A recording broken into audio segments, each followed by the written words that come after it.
mais c'est pas parce que nous, en tant que parents, on décide qu'aujourd'hui, on modifie des habitudes que l'enfant est très réceptif à cette modification d'habitude-là.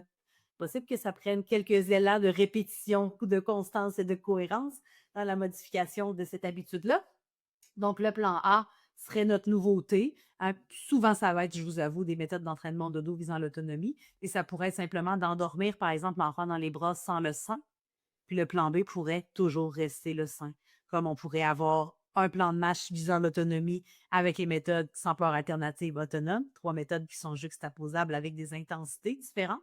Puis on va toujours avoir le plan B du sein. Fait que c'est pas, chez Beden Urbaine, c'est aujourd'hui qu'on commence, mais on ne sait jamais quand on va atteindre notre objectif. Puis là, c'est là qu'ensemble, avec les consultations privées, on est capable de réajuster et d'arriver à quelque part.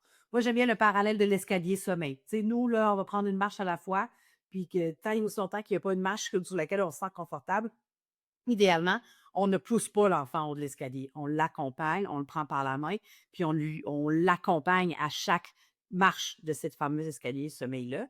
Escalier sommeil qui va être différent, bien entendu, d'une famille à un autre.